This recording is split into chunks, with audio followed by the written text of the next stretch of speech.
What's going on, bums and bummets? It's your boy M. Dot Informer, bringing you your Smash Mouth Sports Talk Fantasy Football Cast Week 4 wrap up. So Week 4 was a heavy one. I think I did pretty well in predictions once again. The Schwam knows all. Finished the week 4-1, including my upset special. So that brings my total to 12, 3, and 1. We had a ESPN judgment revision of the scoring, and last week, instead of squeaking out the 1-point win against General Zoe, actually we ended up tying. So we'll talk about what happened this week. So the only one that I got wrong was my own pick. I expected to take a short loss to Team Dixon, but instead, my guys pulled it out. Had a big game from Jamal Charles yesterday. As you saw, the Chiefs stomped the mud hole in those Patriots. And I had a pretty good game, as expected, from Jordan Nelson.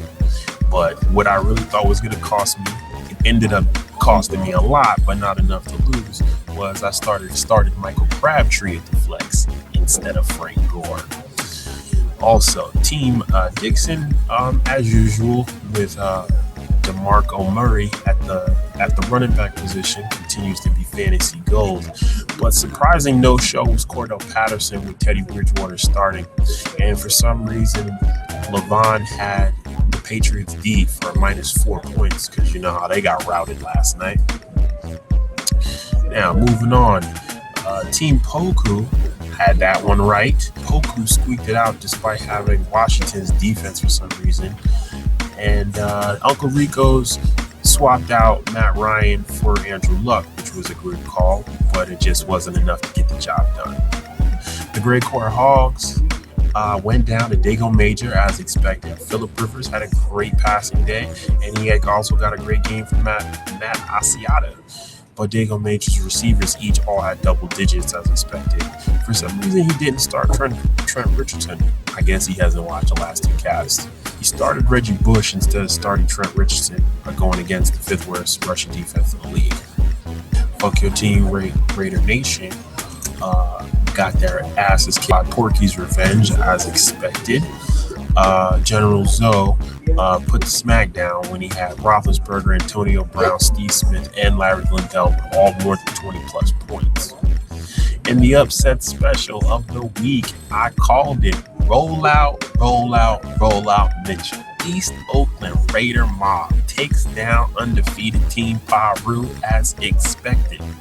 Now, you guys, I'm telling you, I think rollout needs to be not just elected president of Oakland, but he probably needs to become the Raiders' new head coach because obviously he knows what the hell he's doing by not doing absolutely anything at all. He left 2 guys on the bench. He has Roderick Griffin III still playing quarterback, and he has Ray Rice still at the flex. Plus, he has 2 guys who are on bye weeks, and he still beat Team PIRUS with 3 guys. Man, roll out. So, this weekend's big winners. My number one big winner, of course, roll out Mitchell. Oh man, roll out Mitchell. My number 2, the tight ends are starting to make a comeback. Keep the tight ends on watch. Number 3 big winners, the receivers. Man, this was a passing weekend like no other. The receivers came up with a lot of points. My number 3. And I know you guys are going to love kicking my ass for this. Yes, I know. I told everyone, don't start Eddie Royal. Don't start Eddie Royal. Of all things, don't start Eddie Royal. I was wrong. Eddie Royal had a great game. I think he put up like 23 points. That was totally unexpected. But let's not forget all the other times I get it right. Okay? All right. DeMarco Murray continues to be fantasy gold, so he was a big winner this weekend, surprisingly, because I really thought the Saints were going to shut down the Cowboys. But instead, how about them Cowboys? Pulled it out. Another big one, Steve Smith Sr. I think he's calling himself Senior as a homage to them kicking him to the curb like he was an old man. The big losers of this weekend. Biggest losers. The running backs were fair, but not as much as expected. They continue to underachieve as a group overall.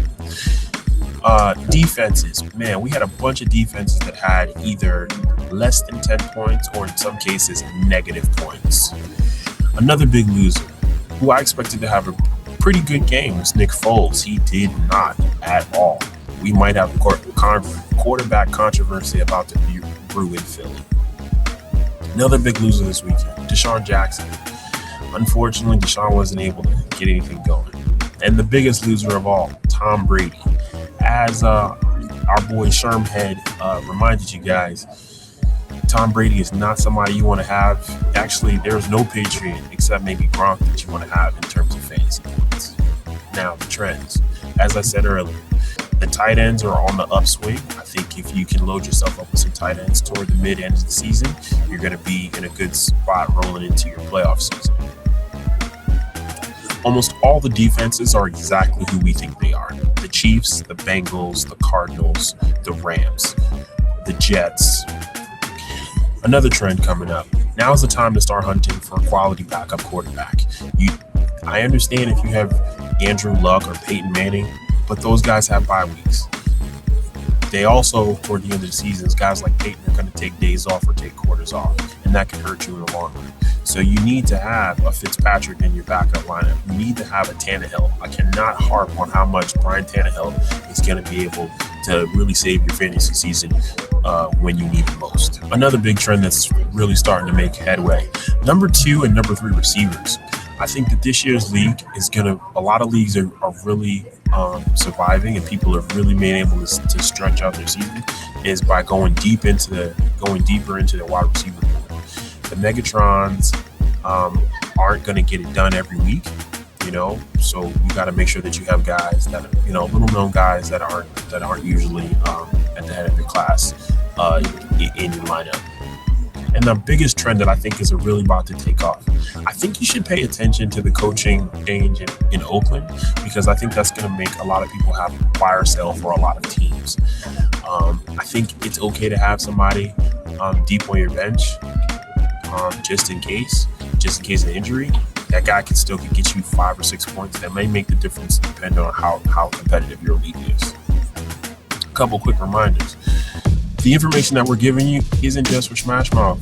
These are trends that are going through the whole ESPN index, no matter which fantasy football league. If you have any questions or any comments, please make sure that you use the comment box below, whether you're on YouTube or in Smash Mouth. Love you guys.